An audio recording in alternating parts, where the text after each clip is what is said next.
There's a new book apparently about the Pope, about Pope Francis, which masquerades as an autobiography, but in fact is a series of interviews with an Italian journalist, Ragona. And it seems quite interesting. The Pope defends his informal style, the off-the-cuff remarks, the funny remarks, like "is that the guilty hand?" to Maradona.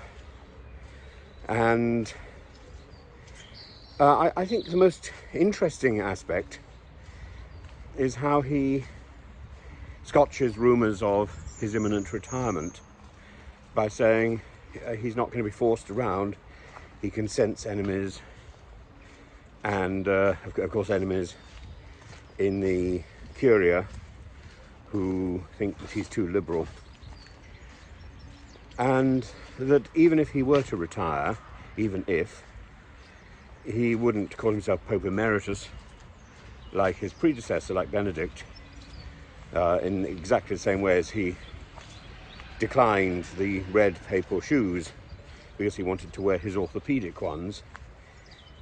He would simply become a parish priest listening to confessions like Cure da in Maria Maggiore, and see out the rest of his days like that. It's an interesting plan. I don't know whether it's a possibility.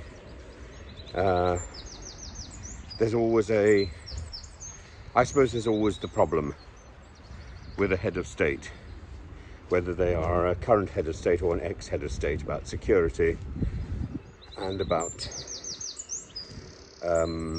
a lapse of an indiscretion, let's say.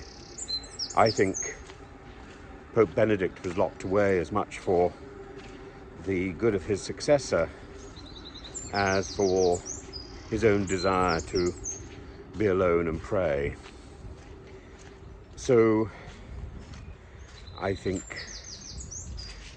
Pope Francis's aims, hopes to be among the people in retirement would be frustrated by the system. For that reason, the likelihood is that he's going to stay in office until he dies and restore that tradition that the papacy is something that is a life sentence, the prisoner of God. There we are. Anyway, it's interesting to hear about another autobiography that isn't. It's there. It's up there with Prince Harry's autobiography, perhaps with slightly fewer risque revelations. Where Prince Harry talks about his todger cushion, the Pope talks about a decision not to watch scurrilous television. Where Prince Harry talks about tupping a girl in the field beside the pub, the Pope talks about being overwhelmed by somebody's personality. But there we are. I think there will be parallels. Maybe somebody could produce an interlinear text that interweaves Pope Francis's autobiography with that of Prince Harry.